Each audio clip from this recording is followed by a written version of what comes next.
All right, let's get this party started. So my name's Ryan. I'm an engineer at Oak. And today I'll be speaking with you about enabling event-driven execution with XCM, which is a bit of a mouthful, I know. So what are we actually going to be talking about today? Well, first, I'll introduce you to Oak. Who are we? What do we do? Why should you care? Why should you even be excited about Oak?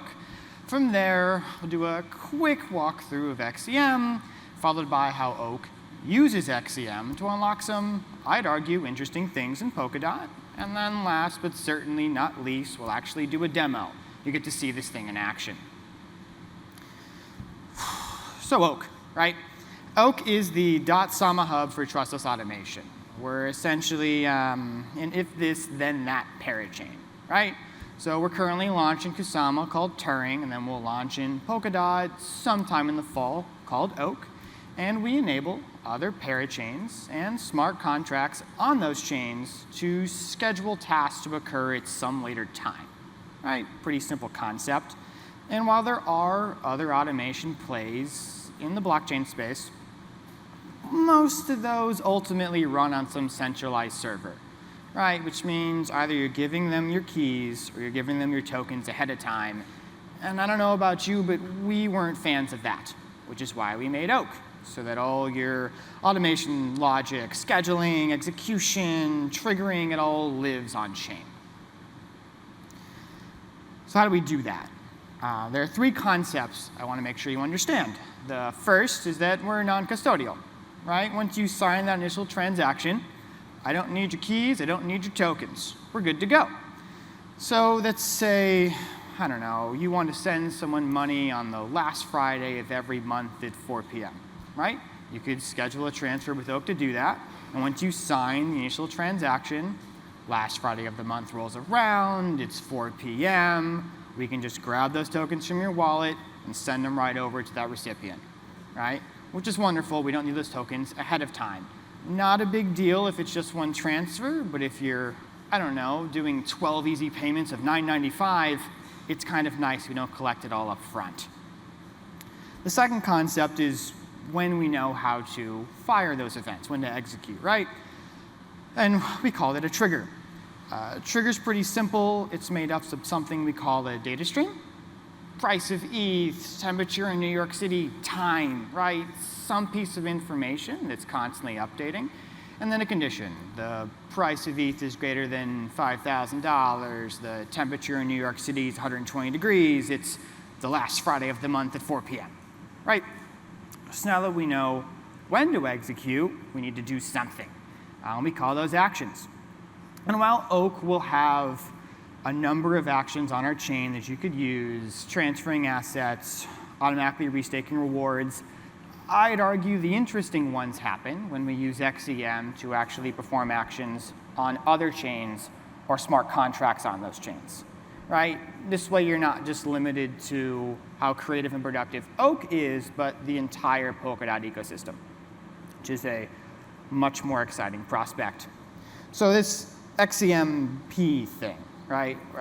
How do we use this? Well, XCM is just a version transaction format, right? Cross consensus message. The way I like to think about it is it's a really simple language that is made up of a list of instructions, right? They're all well defined. It's some metadata that you can send between chains to get them to do stuff. And these instructions include things like withdrawing assets, depositing assets, paying for fees, teleporting assets. If you're getting the theme, it's anything you'd want to do with assets, there's probably an instruction for it, right? The other nice thing about XCM is that it is just a list of instructions, so there's nothing that inherently ties it to Polkadot. So if you had another chain somewhere else in the ecosystem that you wanted to communicate with and you have a bridge up there, you could also send them XCM messages. They could send them right back. Nice little standard you could use.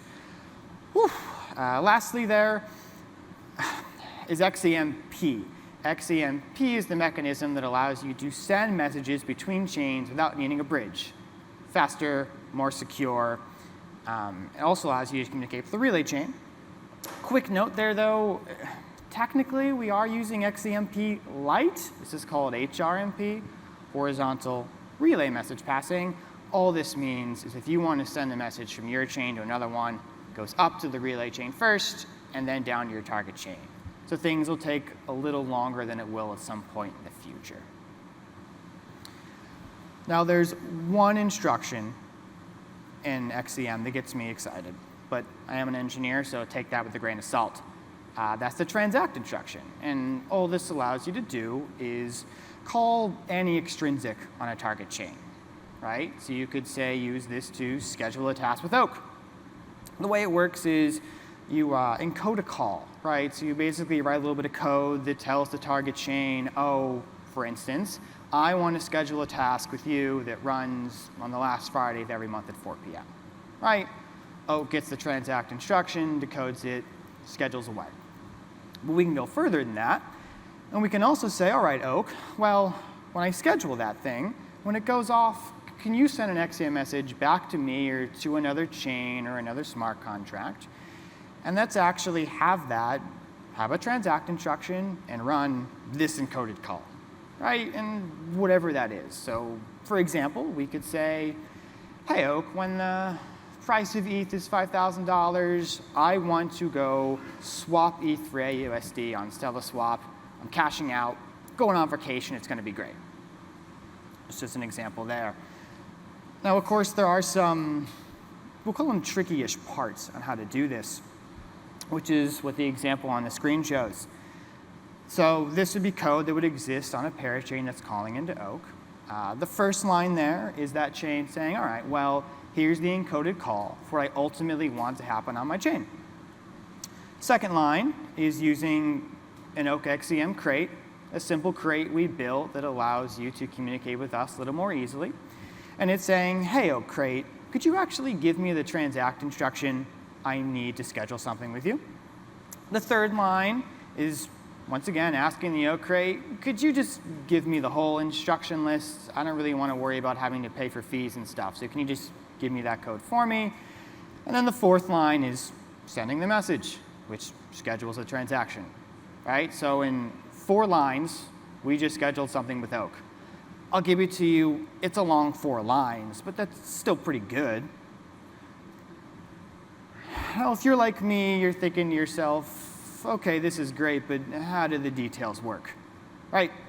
Unfortunately, those details are a little complex and pretty big topics. So I'm just going to introduce them today, and hopefully at some point in the future, we can talk about those a bit more. The first one, dynamic fees. If you're at all familiar with XCM fees, you know that they're kind of tricky. And at the moment, they're just static. That means they don't care about how many Oak tokens is one dot or what the traffic is on that chain when using XCM. It's just a static fee in there. What happens when that changes? When we do care about the price of Oak to dot, when you want to schedule a task at 4 p.m. on a Friday, the last Friday of the month, and for some reason that's a super popular spot, I don't know why, but it just is, and Oak then wants to charge a little bit more. How do you understand what to charge the end customer? What this is going to cost?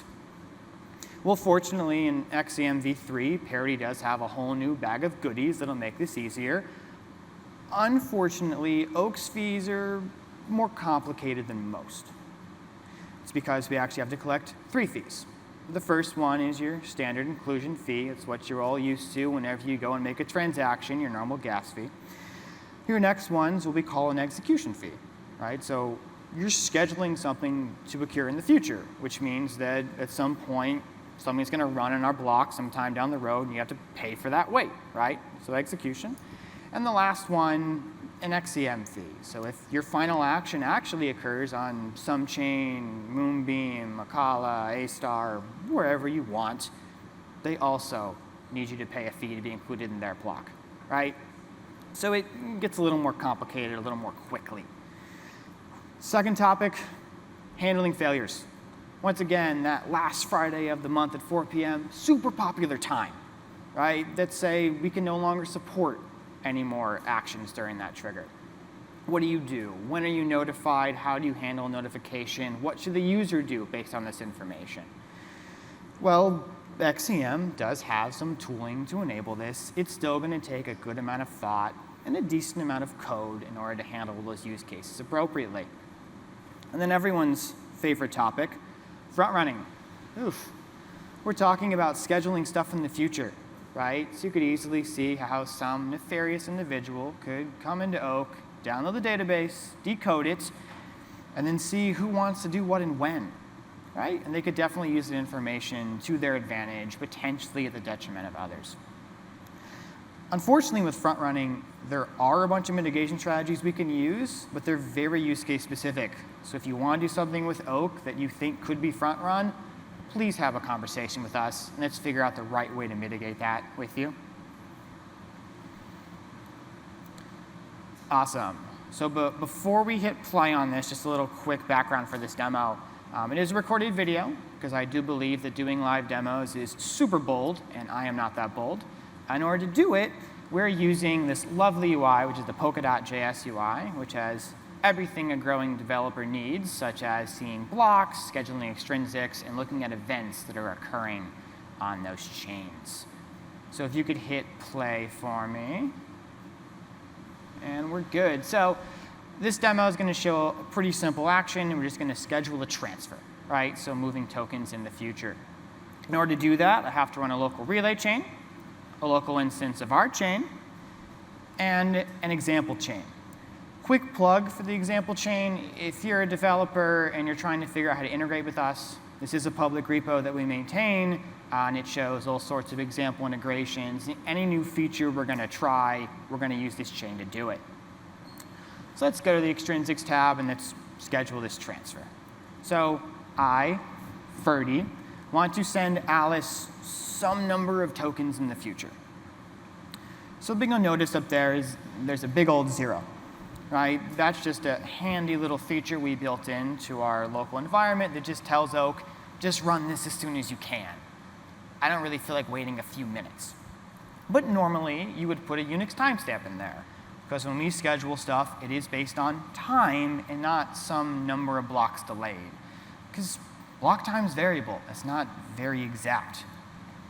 So we're going to use time for that. And then if we flip over to where we can see events, look at that. The extrinsic worked, an XCM message was sent, everything's going well.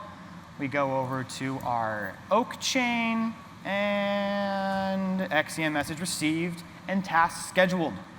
And you can see it's scheduled for 1999, which is the para ID of that example chain. So at this point, we're waiting for the next block to start. Once it does, it'll say, all right, well, what time is it? And then what task should be triggered based on the time. Once again, since it's local development, it's just going to pick our task up immediately and execute it, which it just did. And we sent an XCM message off back to that example parent chain. Quick plug for the simple transfer task. While it is a basic piece of functionality, a scheduled transfer could be used to set up your payroll, pay utilities, pay someone an allowance. There's all sorts of things, right? All of us are receiving and sending money on a schedule every single month. We come over back to our example parent chain, and would you look at that? The tokens were transferred. I, Ferdy, sent a number of tokens to Alice. Then flip back to the slides for me.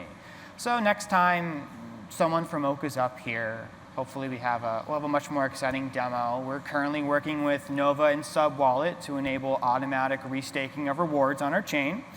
We're working with Mangata to enable you to automatically reinvest any liquidity pool rewards, A-Star to automatically restake dApp staking rewards, and last but not least, Moonbeam. This way, any smart contract on that chain could schedule a task using Oak. But of course, there are plenty of other use cases out there that we don't know about, which is why I ask you to join our community. Right? There's a lovely QR code up there that has links to our GitHub, website, Twitter, Telegram, Discord, everything you could want in order to keep up to date on what we're doing, as well as to chat with us and help us keep building new things in the Polkadot ecosystem and kind of keep pushing that forward. So that's it for me. Thank you for taking the time to listen, and have a good rest of the conference.